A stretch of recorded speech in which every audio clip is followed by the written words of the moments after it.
Graça e paz, no nome de Cristo Jesus, nosso Senhor, hoje para todos sempre. Amém e amém. Vamos fazer uma oração para iniciar nossa pregação na manhã de hoje. Vamos orar. Senhor nosso Deus e Pai, Cristo Jesus, nós te louvamos. Que alegria e privilégio poder usufruir deste momento único, deste momento ímpar, que é dedicar culto a Ti. Que o Senhor esteja me usando agora como porta-voz do Senhor, esteja fazendo com que a Tua palavra seja pregada, como já está sendo pregada desde a manhã de hoje, e o Teu Espírito Santo esteja falando através de cada um de nós e nos usando como instrumento vivo nas Tuas mãos. É no nome de Jesus, Teu Filho, nós oramos e agradecemos. Amém. Amém. Vamos abrir aqui as nossas Bíblias no livro de Êxodo, capítulo 15. No Antigo Testamento, Êxodo, capítulo 15.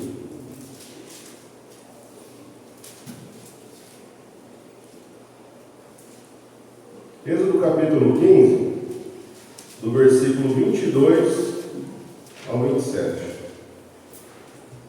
Êxodo 15, 22 ao 27, que diz: Depois Moisés conduziu Israel desde o Mar Vermelho até o deserto de Sur. Durante 3 dias caminharam no deserto, sem encontrar água. Então chegaram a Mara, mas não puderam beber das águas de lá, porque eram amargas. Esta é a razão porque o lugar chama-se Mara. E o povo começou a reclamar a Moisés, dizendo: Que beberemos? Moisés clamou ao Senhor, e este lhe indicou um arbusto, e o lançou na água, e esta se tornou boa. Em Mara, o Senhor lhes deu leis e ordenanças, e os colocou à prova, dizendo-lhes: Se vocês derem atenção ao Senhor, o seu Deus, e fizerem o que Ele aprova, se derem ouvidos aos seus mandamentos, e obedecerem a todos os seus decretos, não trarei sobre vocês nenhuma das doenças que eu trouxe sobre os egípcios, pois eu sou o Senhor. Que os cura.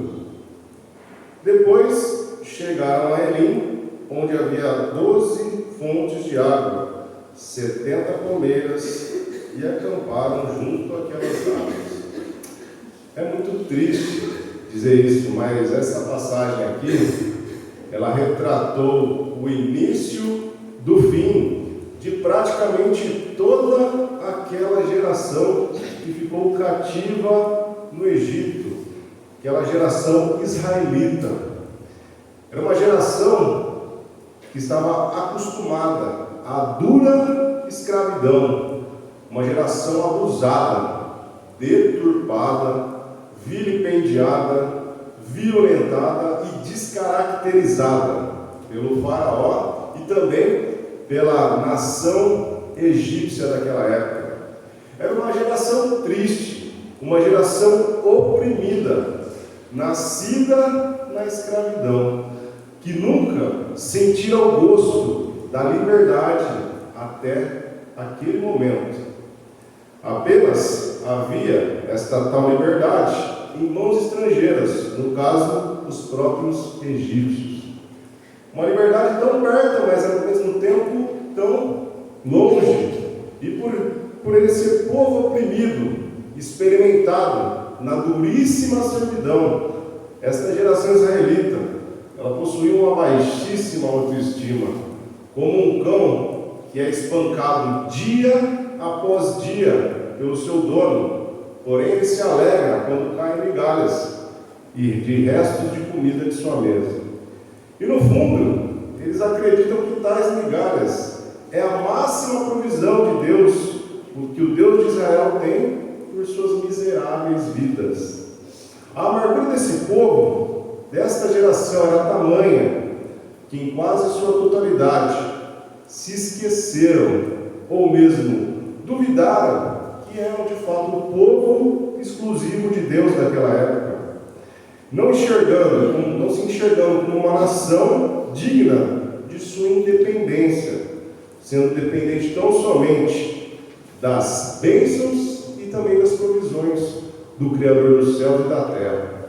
Tal geração de israelitas, no fundo da alma daquelas pessoas, da grande maioria deles, eles não buscavam uma liberdade, eles não buscavam a independência do seu povo, mas sim apenas um desconforto um pouco menor, apenas menos açoites, ou um tempo um pouquinho maior de descanso entre os seus trabalhos forçados, que os seus filhos e filhas não fossem tão abusados, tão violentados ou tão estuprados com tanta frequência, que eles não fossem tratados como animais a todo momento, apenas um pouco menos. Em resumo, o povo israelita, além de ser um povo desacreditado e de baixa autoestima, como já falamos sobre isso, e mesmo apesar dos inúmeros milagres feitos por Deus através das mãos de Moisés, bem como da destruição de todo o exército egípcio no Mar Vermelho, o agora liberto povo de Israel possuía aquela famosa síndrome de Estocolmo com os egípcios, que é uma síndrome de uma enorme dependência física e emocional do seu algoz, do seu violentador. É como aquela mulher que ela é violentada pelo marido, mas ela não consegue se desvencilhar dele, porque tem uma dependência física, mental e emocional do mesmo. É como aquele usuário de drogas que troca a sua liberdade, troca a sua dignidade por apenas alguns minutos de prazer. Senhoras e senhores, irmãos e irmãs, este aqui era o psicológico, esta era a vida, esta era a existência do povo de Deus daquela época. Eram resilientes, eram resistentes, eram fortes para o faraó e para o seu povo. Porém, para com Deus, para com Moisés e Arão, eram murmureiros, eram desesperançosos e obstinados na idolatria e nas coisas más. E ao passarem pelas provações divinas, não mantiveram a fé naquele que os libertara e estava prestes a lhes conceder a terra prometida. E o estopim, o início da queda daquela geração de israelitas, se iniciou com um simples e com um corriqueiro ato de murmúrio, ato de reclamação.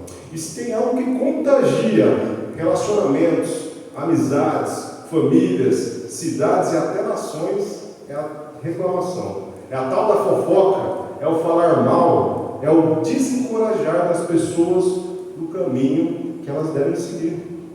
Em Gálatas, capítulo 5, versículo 9, diz que um pouco de fermento é capaz de levedar toda a massa. Ou seja, um simples pecado que não seja corrigido, ele tem o poder de destruir pessoas, famílias, cidades e nações. Então, somente uma mudança de mentalidade, uma mudança de procedimento é capaz de refrear a levedura dessa massa. Uma mudança de dentro para fora, uma mudança para conseguirmos influenciar de forma positiva as demais pessoas. É uma força motriz do lado contrário, para refrear a ação do pecado, para que ele não atinja proporções maiores e maiores e o fim seja catastrófico, como ocorreu com esta geração de israelitas. Vamos abrir aqui as nossas Bíblias em João. Evangelho de Jesus Cristo, no livro de João, capítulo 15.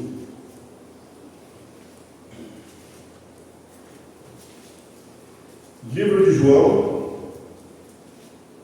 capítulo 15.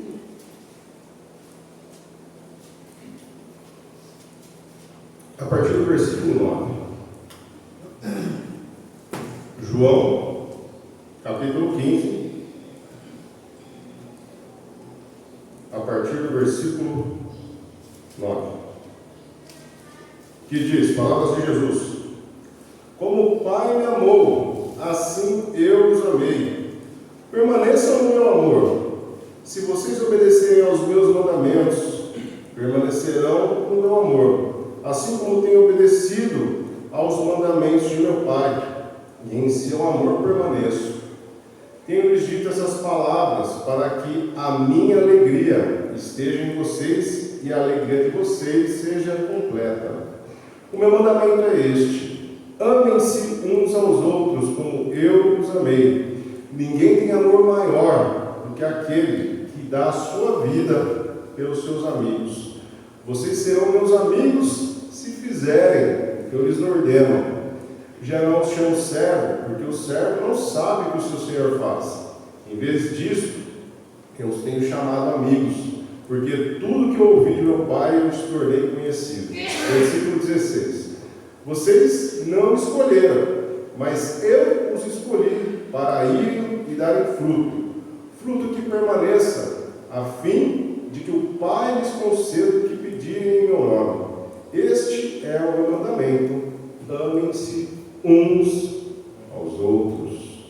É interessante a gente se aprofundar na vontade de Jesus ao seu povo escolhido, no caso nós, que somos a igreja de Cristo aqui nessa terra. E é de extrema importância nós considerarmos, tanto na história de Israel, aquela geração liberta da escravidão do Egito, quanto também no reino de Deus, nos nossos dias atuais, é o singelo entendimento de que toda a liberdade, seja ela qual for, desde uma liberdade de escravidão física, como foi no Egito, ou psicológica e espiritual, como ocorre conosco na igreja, toda a liberdade, ela possui um preço a ser pago. E toda essa atmosfera dela, dessa liberdade, ela gira em torno se nós estamos ou não dispostos a pagar o preço pela nossa liberdade. Vamos voltar aqui nos versículos 14 e 15, reler novamente, que dizem: vocês serão meus amigos se fizerem o que lhes ordeno. Já não são servos, porque o servo não sabe o que o seu Senhor faz. Em vez disso, eu os tenho chamado amigos, porque tudo que eu ouvi de meu Pai eu lhes tornei conhecido. Ou seja, a nossa carta de alforria, a nossa carta de liberdade, ela se limita a tão somente fazer aquilo que Jesus Cristo ordena para a sua e para a minha vida, para sairmos da escravidão e sermos chamados amigos de Deus. Em outras palavras, o mesmo pedido, a mesma ordenança, o mesmo mandamento que o Senhor fez para aquela geração rebelde de israelitas, Jesus também faz para cada um de nós.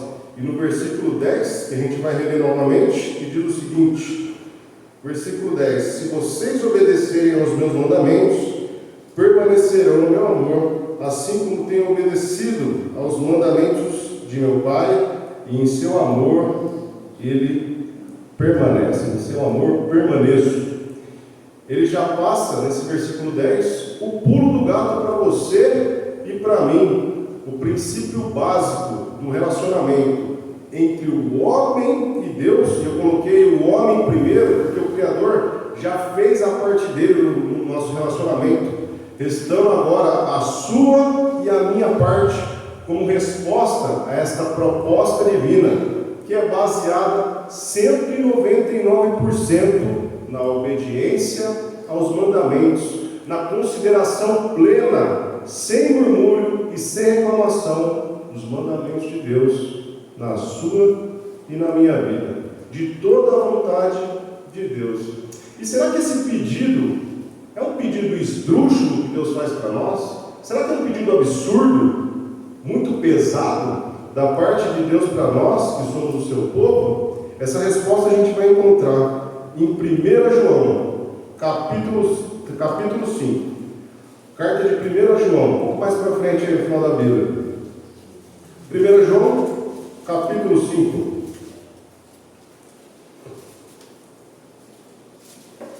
1 João, capítulo 5, do verso 1 ao 5, que diz: 1 João, capítulo 5, do versículo 1 ao versículo 5, que diz: Palavras de João, inspiradas pelo Espírito Santo. Inspirado pelo Espírito Santo. Todo aquele que crê que Jesus Cristo é nascido de Deus, e todo aquele que ama o Pai, ama também o que dele foi gerado. Assim sabemos que amamos os filhos de Deus, amando a Deus e obedecendo aos seus mandamentos. Porque nisso consiste o amor a Deus, em obedecer aos seus mandamentos, e os seus mandamentos não são pesados. O que é nascido de Deus vence o mundo, e esta é a vitória que vence o mundo, é a nossa fé. Quem é que vence o mundo? Somente aquele que crê que Jesus é o Filho de Deus. Amém? O Pai, Ele não nos dá mandamentos pesados, mandamentos impossíveis de serem realizados. Se assim o fosse, Ele não seria o nosso Pai. Quem aqui é pai ou mãe jamais exige ou exigiria algo além das capacidades do seu filho, além do intelecto dele, além das próprias limitações que o nosso filho ou filha possuem em particular. Nós exigimos dos nossos filhos aquilo que nós sabemos que eles podem ter a capacidade de proporcionar e de realizar. O Pai Celestial, Ele tem todo o entendimento de tudo isso e exige de nós, o seu povo exclusivo, o que Ele exige de nós são ordenanças plenamente razoáveis e justas a serem requeridas por você, para você e para mim. Ele nos concede a vida, Ele nos concede saúde, Ele nos concede o ar que ventila os nossos pulmões, Ele concede o ânimo de vida, a sua vontade por escrito através das Escrituras Sagradas, o sacrifício de Jesus, o Espírito Santo como garantia da nossa salvação, a comunhão dos irmãos, a provisão em todos os aspectos, tanto físico quanto emocional, quanto espiritual. Temos coisas muito além do que pedimos ou pensamos. Temos todas as bênçãos espirituais nas regiões celestiais em Cristo. Em resumo, nós não temos o que questionar a Deus como desculpa pelas nossas falhas e pela nossa inércia espiritual, ou de nossos murmúrios e também das nossas reclamações. Muitas vezes nós somos um povo tão sem vergonha, mas tão mau caráter, tão baixo, que nós preferimos voltar à escravidão do pecado, ao nosso Egito espiritual particular, a nós pagarmos a Deus o preço da nossa carta de alforria, o preço da nossa liberdade em Cristo Jesus. É triste isso, né? Nós preferimos retornar aos açoites dos egípcios, preferimos voltar a comer as migalhas da nossa antiga escravidão, que a nossa antiga escravidão proporcionava. Preferimos voltar a conceder aos nossos filhos e filhas para serem violentados, abusados, a serem mordomos da escravidão, serem escravos do nosso adversário, do maligno, a nós pagarmos o preço da nossa liberdade, o preço que ela de fato vale. Preferimos retornar ao aluguel de uma horrível favela, de um terrível cortiço, ao invés de pagarmos levíssimas prestações de uma mansão celestial, em que a grande maioria, a maior parte, já fora quitada através do suor, do sangue e da lágrima do próprio proprietário, no caso Jesus. Por que será que muitas vezes nós fazemos escolhas tão ruins em nossas vidas, ou mesmo nós presenciamos irmãos e irmãs em Cristo tomando decisões tão inconsequentes, deixando a oportunidade da vida eterna, escorrer pelo vão dos dedos, a ponto de sentir saudade da escravidão do pecado? É triste isso, né? Quando a gente vê irmãos e irmãs abandonando a fé. Vamos ouvir aqui as palavras de Pedro aos que zombam da fé do Senhor. Vamos abrir aqui em 2 Pedro, capítulo 2, para a gente entender um pouco mais sobre tudo isso. Carta de 2 Pedro, capítulo 2. Um pouquinho anterior aqui. 2 Pedro, capítulo 2, a partir do versículo 13, que diz o seguinte: Pedro a essas pessoas que abandonam a fé. Eles receberão retribuição pela injustiça que causaram. Consideram prazer entregar-se à devassidão em plena luz do dia. São nódoas e manchas, regalando-se em seus prazeres, quando participam das festas de vocês. Tendo os olhos cheios de adultério, nunca param de pecar. Iludem os instáveis e têm o coração exercitado na ganância. Malditos! Eles abandonaram o caminho reto e se desviaram segundo o caminho de Balaão, filho de Beor, que amou o salário da injustiça, mas em sua transgressão foi repreendido por uma jumenta, um animal mudo que falou com voz humana e refreou a insensatez do profeta. Estes homens são fontes de água e névoas impelidas pela tempestade. A escuridão das trevas lhes está reservada. Pois eles, com palavras de vaidosa arrogância e provocando os desejos libertinos da carne, seduzem os que estão quase conseguindo fugir daqueles que vivem no erro. Prometendo-lhes liberdade, eles mesmos são escravos da corrupção, pois o homem é escravo daquilo que o domina. Se tendo escapado das contaminações do mundo, por meio do conhecimento de nosso Senhor e Salvador Jesus Cristo, encontram-se novamente nelas, enredados e por elas dominados, estão em pior estado do que no princípio. Teria sido melhor que não tivesse conhecido o caminho da justiça, do que depois de terem conhecido, voltarem as costas para o santo mandamento que lhes foi prometido. Confirma-se neles que é verdadeiro provérbio: o cão volta ao seu vômito e ainda a porca lavada volta a revolver-se na lama. Nós, como cristãos, como servos de Deus vivo, devemos estar alerta, devemos estar atentos e identificar possíveis irmãos e irmãs ou pessoas que estejam no nosso meio com comportamentos parecidos, com comportamentos semelhantes a esses que lemos agora. Talvez tais procedimentos podem também estar presentes, ou na minha ou na sua vida, influenciando a igreja a pecar e a percorrer maus caminhos. Talvez não seja algo tão escancarado como nós lemos aqui na carta de 2 Pedro, mas talvez possa ser algo sutil, como simples murmúrios e reclamações, aquele pouquinho de fermento que, se não cessado, pode levedar toda a massa. Aconteceu com aquela geração de israelitas que pereceram no deserto, sobrando tão somente Caleb e Josué, os quais não se permitiram contaminar pelo meio tóxico que eles estavam inseridos. Os inofensivos, entre aspas, murmúrios e reclamações do povo, elas tomaram proporções e desencadearam outros pecados que tiveram o poder de dizimar praticamente toda aquela geração.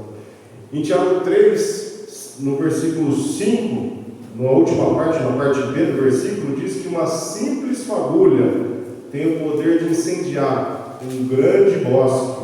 Portanto, cabe a cada um de nós sermos guardiões do bosque de Deus, sendo ainda mananciais de águas vivas para todas as pessoas, e em especial para o meio que nós vivemos, tanto dentro quanto também fora da congregação que nós servimos, ou das congregações às quais nós servimos. É muito triste ver que toda aquela geração de israelitas que tinham a faca e o queijo nas mãos, tinham todo o potencial divino para prosperarem no Espírito, e cerca de mais de 2 milhões de pessoas, incluindo também os libertadores Moisés e Arão, os quais nem mesmo eles tiveram acesso à terra prometida, mas tão somente Caleb e Josué. De toda essa geração de mais de 2 milhões de pessoas, somente eles usufruíram das terras de Canaã. Será que nós podemos considerar isso como um alerta de Deus para a igreja de Cristo nos dias atuais? Ou a gente vai fingir ignorância e deixar a nossa vida nos levar? O que vocês acham sobre isso? Qual será a nossa resposta ao Pai depois que nós entendemos que aquela sentença de morte de toda aquela geração de israelitas, salvo Caleb e Josué, pode também recair sobre nós hoje, se nós não nos arrependermos de nossos pecados e não refrearmos a ação dos nossos murmúrios e das nossas reclamações. Chega a ser desesperador saber que uma sentença como essa pode perfeitamente chegar para mim e para você nos dias de hoje, se nós não tomarmos umas atitudes positivas de obediência aos mandamentos de Jesus Cristo na sua e na minha vida. Deus sabe que nós temos a possibilidade de melhorar e de não chegar ao ponto extremo da geração que pereceu no deserto. Basta querermos, basta nós arregaçarmos as nossas mangas, basta suportarmos as provações divinas, com a esperança de que logo, no futuro bem próximo, alcançaremos a nossa terra prometida. E em nome de Jesus Cristo, nenhum de nós vai perecer. Ninguém solta a mão de ninguém. Estamos em guerra e todos nós devemos voltar vivos para casa e resgatando mais irmãos e irmãs até a volta de Jesus, até a nova Jerusalém. E para finalizar, vamos voltar aqui no livro de João. Evangelho de Jesus Cristo no livro de João, capítulo 14.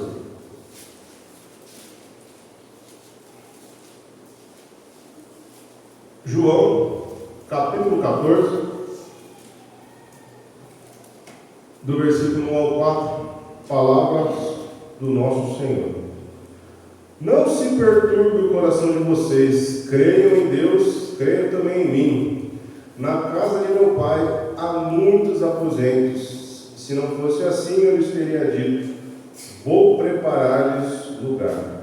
E se eu for e lhes preparar lugar, voltarei e os levarei para mim, para que vocês estejam onde eu estiver. Vocês conhecem o caminho para onde vou. Jesus, Ele é o nosso mestre de obras, o nosso pedreiro espiritual. Quanto mais nós auxiliamos no crescimento do reino, mais casas espirituais, mais cômodos são acrescentados na mansão celestial. Você quer a sua parte neste reino?